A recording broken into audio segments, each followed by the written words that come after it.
अब हम लोग पढ़ेंगे किसके बारे में? अब हम लोग पढ़ेंगे रूसी क्रांति के कारण के बारे में। 2 नंबर का ये पूछेगा, ठीक है। रूसी क्रांति के किन्हीं 2 कारणों का उल्लेख करें। क्वेश्चन क्या रहने वाला है? रूसी क्रांति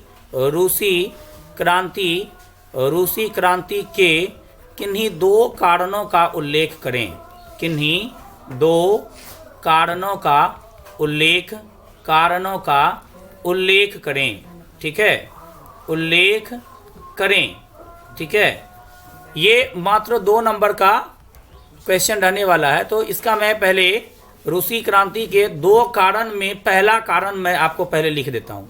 पहले तो आप लिख दीजिएगा कि रूसी क्रांति के 2 कारण निम्नलिखित हैं। यह बात आप लिख दीजिएगा। सबसे पहली बात उसमें ये होगी, आप दे दीजिएगा मजदूरों की दयनीय स्थिति, ठीक है ना। मजदूरों की दयनीय स्थिति, ठीक है ना। मजदूरों की दयनीय स्थिति के बारे में आपको क्या लिखना है कि वहाँ जो मजदूर लोग जो वहाँ पर थे, उनकी स्थिति काफ़ी अधिक दयनीय कैसे थी? तो उनसे काम अधिक करवाया जाता था और उनको मजदूरी बहुत कम दी जाती थी, ठीक है ना, रूस में, ठीक है। मजदूरों की जो स्थिति थी वो काफ़ी अधिक दयनीय थी। उनसे कार्य अधिक करवाया जाता था लेकिन मजदूरी काफ़ी कम दी जाती थी। उनके साथ अधिक दुर्व्यवहार किया जाता था, उनका बहुत ज़्यादा शोषण किया जाता था, ठीक है। उन्हें कोई राजनीतिक अधिकार नहीं था। वे अपना समूह गुट नहीं बना सकते थे, वे हड़ताल पर नहीं जा सकते थे, ठीक है। अपना किसी प्रकार का मजदूर संघ नहीं बना सकते थे, ठीक है ना। इन सारी क्या कह लीजिए कि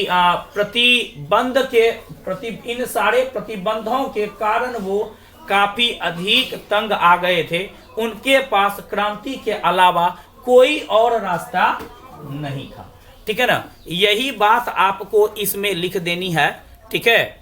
वो क्या लिख देनी है?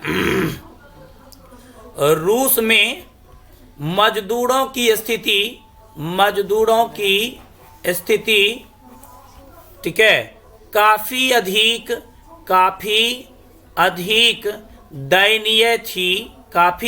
दयनीय थी, क्योंकि उनसे कार्य अधिक करवाया जाता था। उनसे कार्य अधिक करवाया जाता था जबकि मजदूरी नाम मात्र दी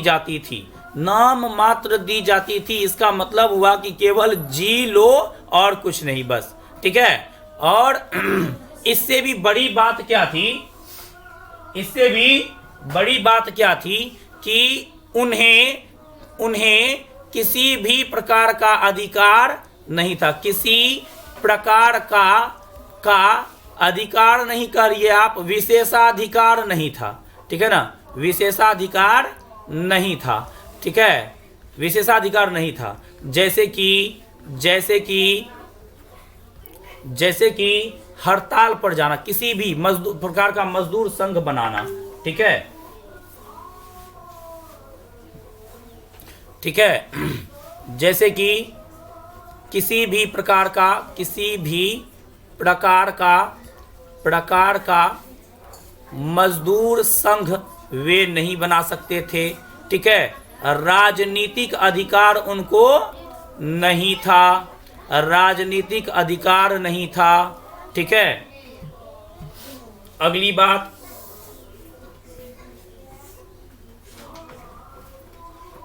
वे हड़ताल नहीं कर सकते थे, ठीक है। वे हड़ताल नहीं कर सकते थे। कुल मिलाकर के उनके पास, यहाँ पर हम लिख देंगे अतः, सीधा लिख दीजिए, अतः उनके पास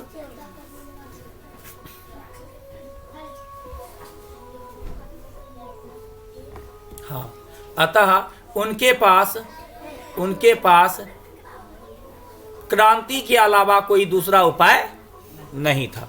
क्रांति के अलावा कोई दूसरा उपाय नहीं था। ठीक है, आप ये लिख सकते हैं बिल्कुल। ठीक है, दूसरा उपाय नहीं था।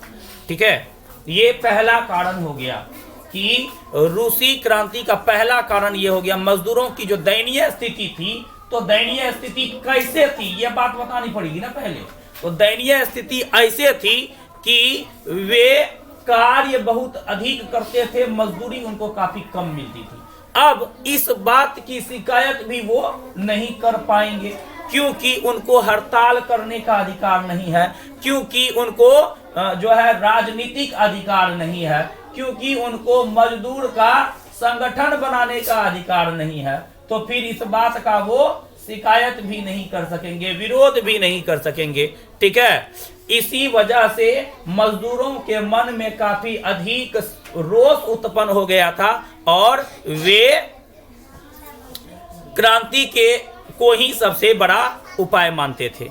और दूसरा, आप औद्योगिक दूसरा कारण आप मान सकते हैं औद्योगिक नहीं लिखिए, औद्योगिकीकरण की समस्या।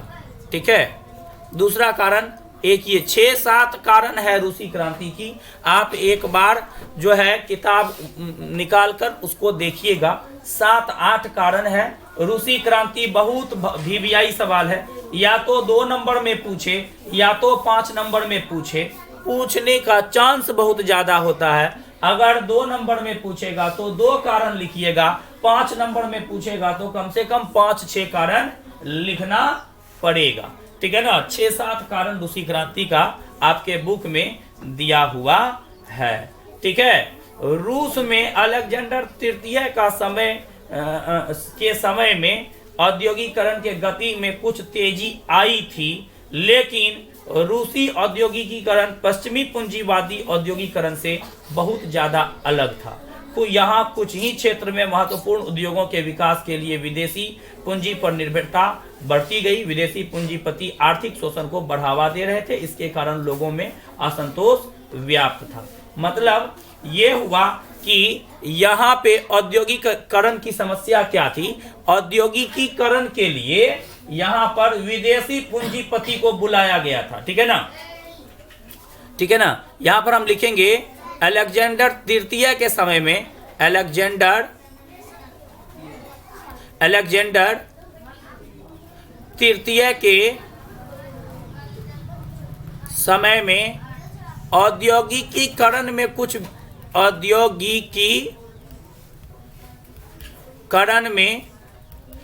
तेजी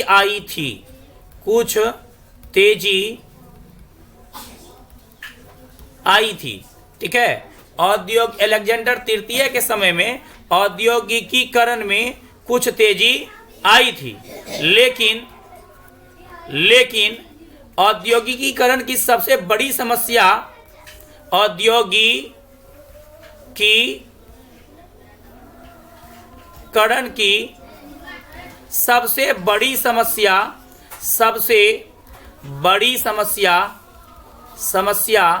यह थी कि यहाँ कुछ ही क्षेत्रों में उद्योग लगाए गए तथा उद्योगपति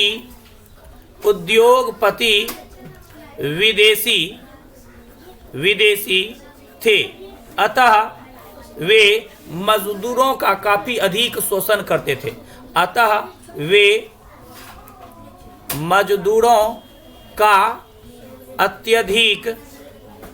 अत्यधिक शोषण करते थे।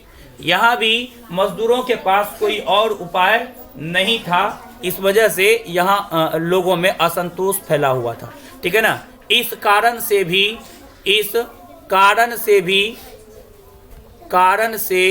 भी लोगों में लोगों में असंतोष फैला हुआ था, असंतोष फैला हुआ था, असंतोष फैला हुआ था, ठीक है। और क्रांति के अलावा उनके पास कोई दूसरा उपाय था नहीं। आप स्क्रीनशॉट लेना चाहें तो बिल्कुल ले सकते हैं, अपने भाषा में लिखा हुआ उत्तर है। रूसी क्रांति के किन्हीं दो कारणों का उल्लेख करें। इसका उत्तर देने के लिए रूसी क्रांति के दो कारण निम्नलिखित है। ऐसा लिखने के बाद मजदूरों की दयनीय स्थिति आप लिखेंगे। मजदूरों की दयनीय स्थिति में मजदूरों के स्थिति को दिखाएंगे कि उनके पास उनसे कार्य अधिक लिए जाते थे और मजदूरी नाम मात्र ही दी जाती थी। उन्हें किसी भी प्रकार का विशेषाधिकार नहीं था, जैसे कि किसी भी प्रकार का मजदूर संघ बनाना, राजनीतिक अधिकार रखना, हड़ताल पर जाना, इस प्रकार का कोई भी अधिकार उनके पास नहीं था। इसलिए उनके पास क्रांति के अलावा और कोई दूसरा उपाय नहीं था। औद्योगिकीकरण की समस्या जो है, यह दूसरा कारण में आप डालिएगा। यह औद्योगिकीकरण की समस्या, औद्योगिकीकरण जो है वह अलेक्जेंडर तृतीय के समय में होना शुरू हुआ था, जिसमें विदेशी पूंजीपति आए थे और विदेशी पूंजीपति कुछ ही जगह पर उद्योग लगाए और उद्योग में कार्य करने वाले मजदूरों पर काफ़ी अधिक शोषण करते थे। इसलिए वहाँ के लोगों में काफ़ी अधिक असंतोष फैला हुआ था। ये दो कारण है। अगर आप इसको जो है देख लेते हैं एक बार, तो आपका 2 नंबर एग्जाम में पक्का हो जाएगा, ठीक है।